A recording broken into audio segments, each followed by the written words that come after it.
여러분 안녕하십니까? 부동산학개론 한동균입니다. 자, 이번 시간은 여러분 교재 70쪽이 되겠습니다. 오이혐에 대한 개념을 의미하죠. 자, 오이혐은 미래의 불확실성의 정도라고 하죠. 또는 이 미래에 기대되는 소득에 대해서 우리는 장래에 기대되는 소득의 변동의 가능성을 우리는 오이혐이라고 하죠. 자, 오이혐은 그래서 이 미래의 불확실성에 있어서의 정도가 오이혐입니다. 즉, 실현된 결과가 예상한 결과로부터 벗어날 가능성을 위험이라고 하는데, 이 미래의 불확실성의 정도가 크면 오이혐도 높게 나타나고, 미래의 불확실성의 정도가 작으면 오이혐도 낮게 나타난다는 것을 우선 여러분이 기본적으로 기억을 해 두시면 되겠습니다. 자, 그럼 부동산 투자에 따르는 위험의 종류를 보면은 우선 비즈니스, 사업상 위험이 있겠죠. 이 비즈니스. 자, 이 사업상 위험이 있어요. 부동산 투자 사업 그 자체에서 발생하는 우리가 위험인데, 여기에는 시장 위험이 있죠. 자, 시장의 이 수요와 공급의 불확실한 상황으로부터 발생하는 위험입니다. 자, 부동산 경기 침체로 인해서 사무실용 부동산의 공실률이 증감으로써 임대료가 하락하죠. 이런 것은 시장 위험이라고 볼 수 있습니다. 자, 운영 위험은 부동산을 운영하는 데 드는 비용이 영업경비인데, 이 부동산을 운영하는 데 드는 영업경비가 급격하게 상승하면 수익률이 하락하죠. 이런 위험을 운영위험이라고 해요. 운영위험. 또 부동산은 지리적 위치가 고정되어 있기 때문에 유리한 위치에 있느냐 불리한 위치에 따라서 임대료가 달라지죠. 그래서 부동산 지리적 위치가 고정됨으로써 우리는 게 되는 위험을 위치적 위험이라고 합니다. 자, 사업상 위험이 있겠고, 또 금융은 자금을 융통받는 거죠. 자, 이 금융기관으로부터 우리는 자금을 융통받는다. 금융기관으로부터 자금을 융통받는 것을 금융인데, 이 자금을 융통받음으로써 생기는 위험이죠. 자, 금융기관으로부터 융통받은 자금이 많으면 많을수록 원리금 상환 부담이 높아지죠. 그래서 이 원리금을 제때 못 갚는 채무 불이행될 가능성이 높아지게 되면서 파산할 위험도 커지게 되는 위험을 금융위험이라고 해요. 금융위험. 자, 그리고 부동산은 또 토지 이용 규제의 대표적 수단인 지역 지구제라든지 우리가 부동산 정책의 변화 등으로 인해서 발생하는 이 부동산을 둘러싼 법적 환경이 변화함으로써 발생하는 법적 위험이 있어요. 또 물가가 지속적으로 상승하는 인플레이션이 발생하면 정과 동일한 물건을 사는데 돈을 더 많이 지불해야 됩니다. 이 구매력이 하락할 위험을 우리는 인플레이션 위험이라고 하죠. 구매력이 하락할 위험. 자, 시험 문제는 또 요 유동성 위험이 좀 중요한데, 유동성 또는 황금성이라고 하죠. 부동산을 처분하여 현금화하는 과정에 있어서 부동산 시장 가치의 손실의 가능성을 유동성 위험이다. 자, 현재 부동산의 시장 가치는 5억인데 부동산의 금매물로 4억에 매각하면 1억 손해보죠. 그 1억이 유동성 위험에 해당하는 그러한 내용이 되겠습니다. 자, 위험의 유형이 이제 여러분 봤는데 71페이지까지 우선 봤고요. 자, 여러분 72페이지 보시면은 오이혐의 측정이 나오죠. 자, 오이혐을 측정할 때는 표준 편차. 자, 여러분 통계적으로 구한 표준 편차를 가지고 측정하죠. 표준 편차라든지 또는 표준 편차를 제곱한 분산. 자, 표준 편차를 제곱한 분산을 가지고 또 측정을 합니다. 자, 표준 편차는 이 평균으로부터 얼마나 떨어져 있는가를 보는데, 자, 여러분이 우리가 고등학교 때에서 배운 이런 그림이 있어요. 이 그림이 정규 분포 곡선이라고 해요. 자, 정규 분포 곡선인데 이때 요 점이 바로 평균인 기대값이에요. 자, 평균인 기대치인데 이 평균으로부터 얼마나 떨어져 있는가를 보는 게 표준 편차인데 평균에 이렇게 밀집한다. 평균에 밀집하면 평균으로부터 떨어지는 정도가 작죠. 그럼 표준 편차가 작고 표준 편차가 작으면은 위험도 낮다. 자, 표준 편차가 작으면 위험도 뭐다? 낮다. 위험을 측정할 때 위험도 낮다는 거죠. 자, 위험도 낮고, 자, 이런 경우는 어떻게 돼요? 이런 경우. 자, 평균부터 떨어지는 정도가 크다. 이때 표준 편차가 크면 위험도 높게 나타난다는 것을 여러분이 기억을 해 두시면 돼요. 이 평균으로부터 얼마나 떨어져 있는가를 측정하는 게 표준 편차인데, 자, 우선 표준 편차, 위험을 측정할 때는 표준 편차로 측정하는데 표준 편차를 제곱한 건 또 분산이다라는 용어입니다. 이 용어 하나 기억을 해 두시면 되겠고, 자, 수익률이라는 용어가 나오죠. 수익률. 자, 부동산을 우리가 취득을 하는데 투하된 자본, 투자 금액이겠죠. 투하된 자본, 투자 금액에 대해서 순수익과의 비율을 우리는 수익률이라고 하는데, 자, 이 수익률에는 크게 세 가지가 나오죠. 자, 부동산 투자로부터 미래에 예상되는 기대 수익률 또는 예상 수익률이라고 하죠. 자, 여러분 상가 투자한다고 예상할 경우에 5% 수익률이 나온다. 그럼 5%가 기대 수익률, 예상 수익률이다. 부동산 투자로부터 미래에 예상되는 수익률을 말합니다.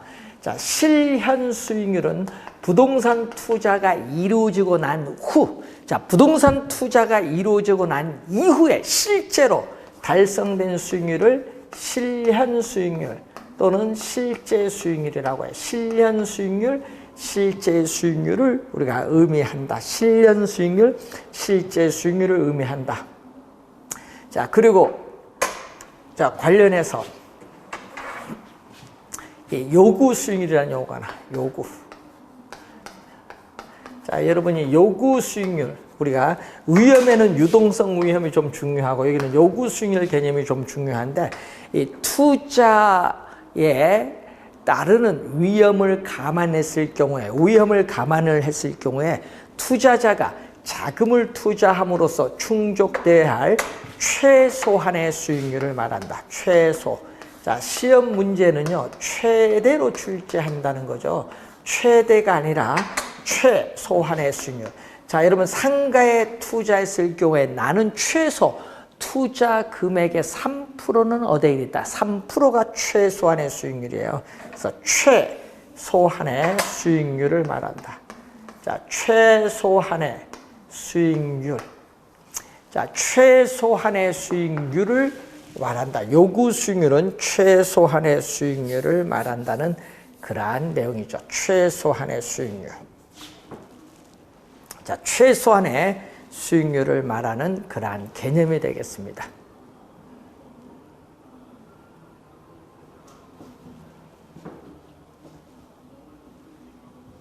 자, 최소한의 수익률. 자, 그러면은 이 기대 수익률과 요구 수익률에 있어서의 관계가 나오는데, 자, 부동산 투자로부터 미래에 예상되는 수익률이 최소한의 수익률. 자, 여러분 최소한의 수익률이 3%인데 미래에 예상되는 수익률이 5%로 더 높았어요. 5%로 더 높으면 당연히 투자해야겠죠. 최소한의 수익률보다 더 높으니까 이때는 투자를 채택을 한다. 투자를 하는 거고, 미래에 예상되는 수익률이 최소한의 수익률보다 낮았어요. 뭐 기대 수익률이 20%다. 이렇게 낮으면 투자를 안 하죠. 최소한의 수익률보다 낮으면은 투자자 입장에서는 투자가 이루어지지 않는다는 이러한 내용이 되겠습니다. 투자가 이루어지지 않는다는 그러한 내용이 되겠죠. 자, 투자를 할 것이냐 안 할 것이냐 기준, 이런 지문이 또 가끔 또 출제하죠. 투자를 할 거냐 안 할 거냐 기준 다시 한번 확인을 좀 해두시기 바라고, 자, 73페이지 보시면은 위험 수익의 우리 상쇄 관계가 나오는데, 자, 이때 우리가 Y축, 종축은 기대 수익률로서, 그리고 우리 X축, 횡축은 위험이죠. 이런 평면, 위험 기대 수익률 평면인데, 자, 위험이 제로일 때 수익률이 1%다.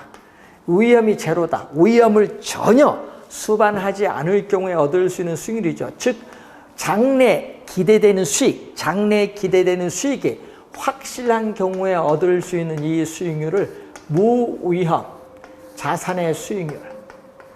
자, 무위험 자산의 수익률, 무위험률이라고 하는데, 무위험 자산, 위험이 없는 자산은 우리가 국가가 보증한 국채죠. 그래서 무위험 자산의 수익률은 국채 수익률, 이렇게 예를 들어 볼 수가 있다.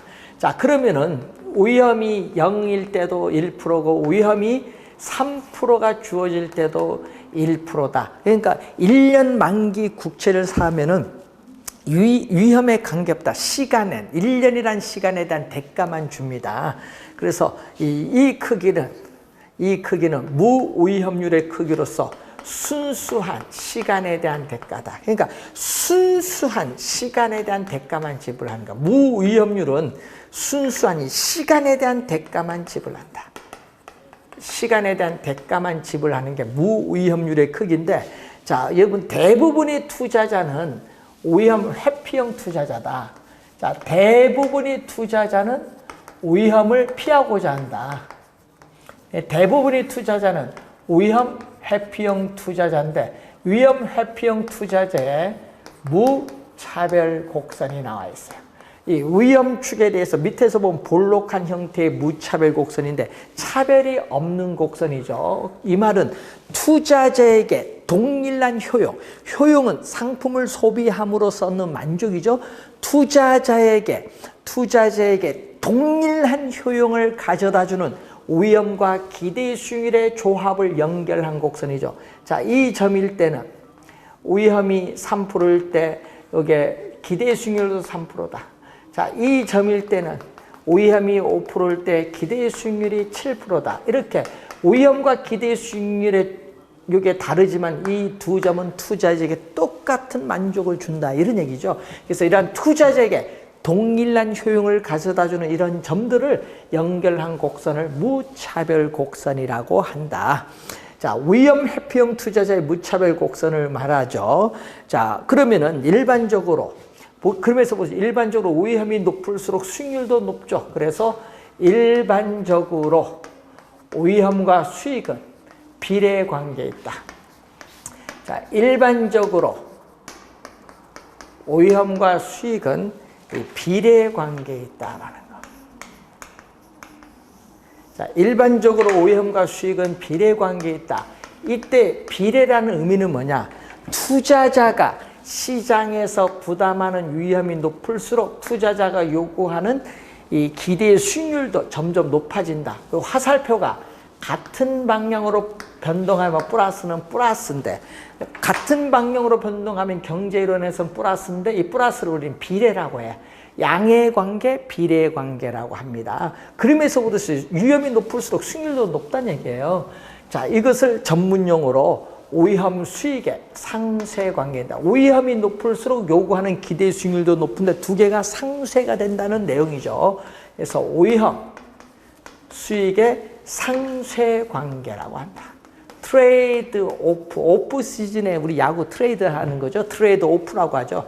상쇄, 위험 수익의 상쇄 관계라는 용어를 사용한다. 이 지문, 비례 관계 지문이 또 시험 지문에 자주 우리가 출제가 되는 용어입니다. 자, 그리고 73페이지 맨 밑에 보시면은 위험 할증률이 나오죠. 이 크기가 위험 할증률이죠. 예? 이 증대되는 요 위험에 대한 대가, 이것을 위험 할증률이에요. 리스크 프리미엄이라고 하죠.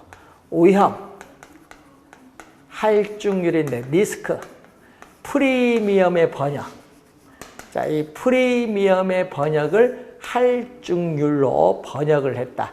이 시장에서 증대되는 위험에 대한 대가다. 그래서 투자에 따르는 대가에는 수익이 나타나는데 그 수익은 시간에 대한 대가, 위험에 대한 대가 둘 다 포함됐다. 여러분 투자에 대한 대가에는 수익이 따르기 마련인데 그 수익에는 시간에 대한 대가, 위험에 대한 대가 둘 다 포함이 되어 있다는 거죠.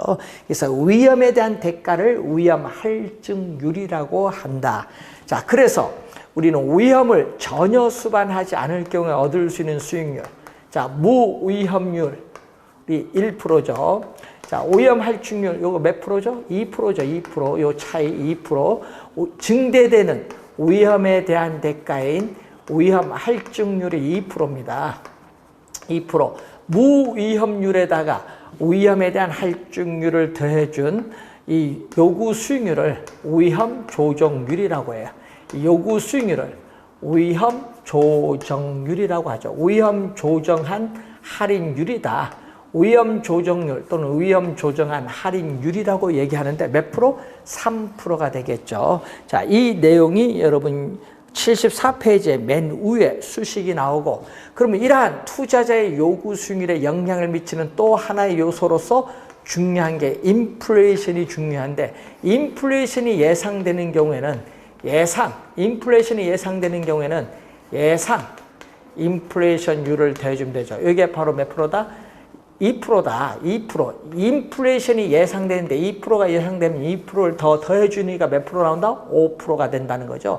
자, 인플레이션이 예상되면 화폐 가치가 하락하니까 투자자는 손해를 보잖아요. 그렇기 때문에 인플레이션이 예상되는 경우에는 예상된 인플레이션율만큼 투자자의 요구 수익률도 그만큼 더 높아져. 3%에서 2% 더해주니까 5% 더 높아지는데, 이것을 우리 전문 용어로 어빙 피셔라는 학자 이름을 따서 피셔 효과라고 한다. 피셔 효과라는 용어가 74페이지에 중간에 나와 있는 그러한 용어가 되겠다. 자, 이 용어를 보시고, 자, 수익의 측정을 볼까요? 자, 이 수익을 또 측정을 하는데 2년 전에 또 30회 시험에 계산 문제로 출제했죠. 수익의 측정은 순영업소득, 순수익입니다. 순영업소득의 기대치, 기대값으로 추계되는 기대 수익률로 측정을 합니다. 그러니까 순영업소득의 기대치로 추계되는 기대 수익률로 측정한다. 기대 수익률로 측정하는 것이 일반적이다. 그럼 기대 수익률을 계산하는데 밑에 표가 나와 있습니다. 자, 74페이지 밑에 우리가 표를 보시면요. 자, 이런 표를 확률 분포표라고 해. 자, 거기 표 보니까 확률이 있죠. 가운데가 바로 뭐죠? 우리 예상되는 기대 수익률이고 오른쪽 발생 확률이 나오죠. 이렇게 확률이 나온 이런 표를 확률 분포표죠. 그래서 부동산 투자로부터 미래에 예상되는 현금 수입과 지출은 정확하게 예측하기 어렵습니다. 그래서 이러한 확률 분포표를 가지고 통계적으로 평균과 분산을 구해서 우리는 판단을 하는 경우가 있죠. 이때 이 확률 분포표에서 기대 수익률을 구하는 이 내용이 2년 전에 30회 시험에 또 출제를 했다는 얘기죠. 기대 수익률은 각 경제 상황에 따른 기대 수익률. 자, 비관적일 때 몇 프로죠? 비관적일 때 8%. 자, 비관적일 때 8%. 자, 그리고 정상적일 때 10%. 정상적일 때 10%. 자, 낙관적일 때 몇 프로? 13%가 주어졌죠.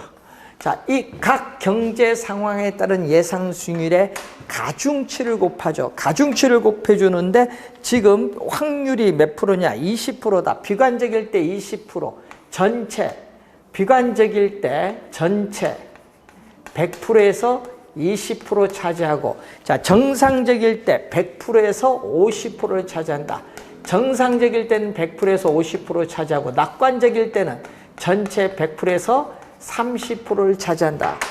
이게 바로 뭐죠? 가중치죠. 이게 가중치. 가중치를 곱해서 더해준 게 바로 우리는 기대 수익률인데, 그러면은 8% 곱하기 얼마? 100분의 20%는 0.2죠. 100분의 20은 0.2.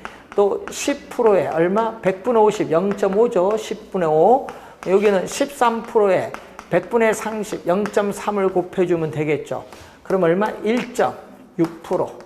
여기는 5%. 여기는 3.9%.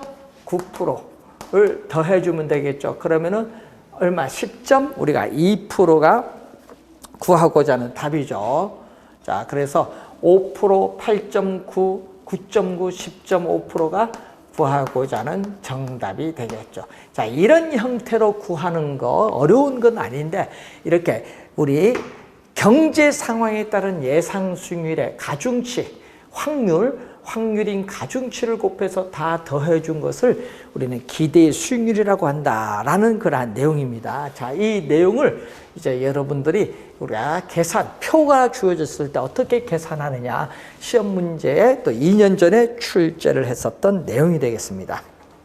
자, 다음은 여러분 교재 75쪽으로 가시면은 포트폴리오가 나오죠. 자, 우리가 52년도에 마코이츠라는 학자, 마코위츠라고 하죠. 마코위츠라는 학자에서 나타나는 포트폴리오 이론입니다. 자, 포트폴리오인데, 자, 포트폴리오는 투자 자금을 한 자산에 집중적으로 투자하면 위험이 너무 높아요.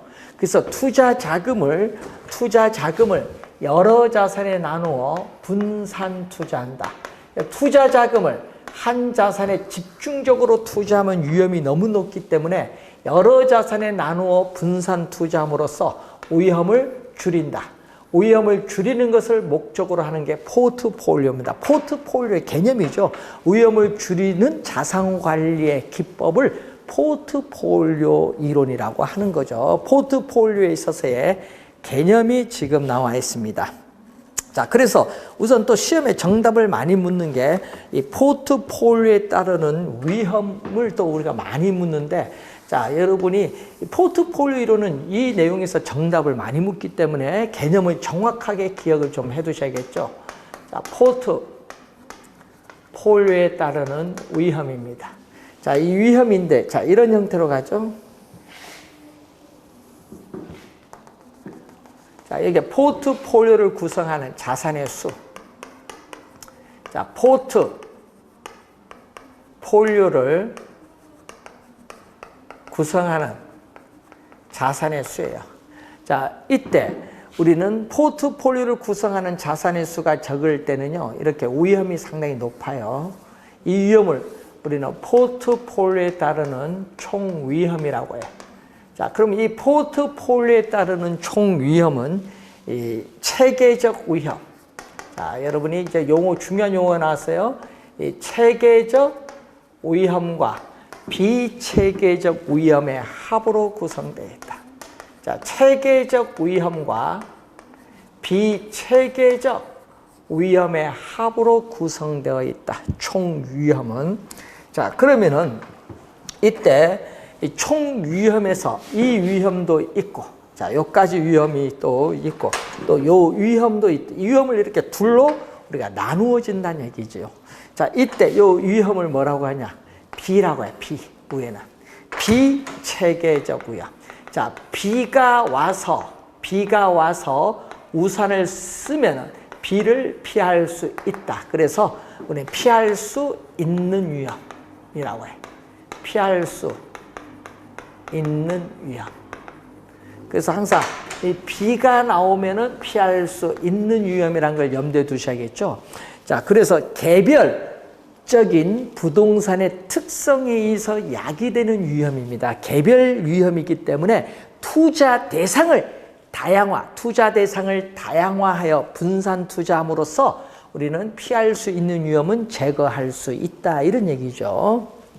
자, 그래서 비체계적 위험은 개별 위험이라는 걸 염두에 두시고, 요 밑에 있는 위험은 체계적 위험이라고 해요. 체계적 위험. 자, 이 시장의 힘에 의해서 야기되는 위험, 시장 위험이죠. 인플레이션이 발생하거나 대출 금리가 인하되거나 경기가 침체하면은 시장에 존재하는 모든 부동산에 영향을 미치기 때문에 피할 수가 없다. 그래서 체계적 위험은 피할 수 없는 위험이다. 자, 체계적 위험은 피할 수 없는 위험. 자, 체계적 위험은 피할 수 없는 위험. 비체계적 위험은 피할 수 있는 위험. 꼭 기억을 해 두셔야 될 부분이에요. 우선 개념을 잘 기억해 두시고, 여기서 우리 포트폴리오를 구성하는 자산의 수가 많을수록 점점 뭐가 돼? 비체계적 위험은 줄어들다가 여기까지 오면은 완전히 제거가 돼요. 예? 그래서 비체계적 위험은 포트폴리오를 구성하는 자산의 수가 많을수록 비체계적 위험은 점점 제거되다가 0까지 줄일 수가 있어요. 그렇지만 체계적 위험, 요거죠. 요 체계적 위험은 포트폴리오를 구성하는 자산의 수가 많아도 이것은 변화가 없다. 그래서 체계적 위험은 포트폴리오를 구성하여도 제거가 불가능하다. 이 피할 수 없는 위험인 체계적 위험은 포트폴리오를 구성하여도 제거 안 된다. 요거 변화가 없다. 요게 변화가 없다는 거죠. 요게 변화가 없다. 자, 체계적 위험은 변화가 없습니다. 예? 제거가 안 된다. 자, 이 내용을 우선 여러분들이 이해를 해 두셔야 되는데, 요 관련해서 우선 시험 지문이 또 우선 자주 우리가 출제가 되는 부분이라는 걸 늘 염두에 두셔야 됩니다. 자, 관련해서 우리가 보시고요. 그래서 또 용어가 나오는데 여러분 나중에 좀 더 자세히 사례도 가지고 보면 되겠고, 상관계수는 포트폴리오를 구성하는 두 자산, 요즘 우리가 보면 예를 들어서 우리가 삼성전자라든지 센트리온 이렇게 두 자산, 두 자산 간의 포트폴리오를 구성하고 있는 두 자산 간의 수익률의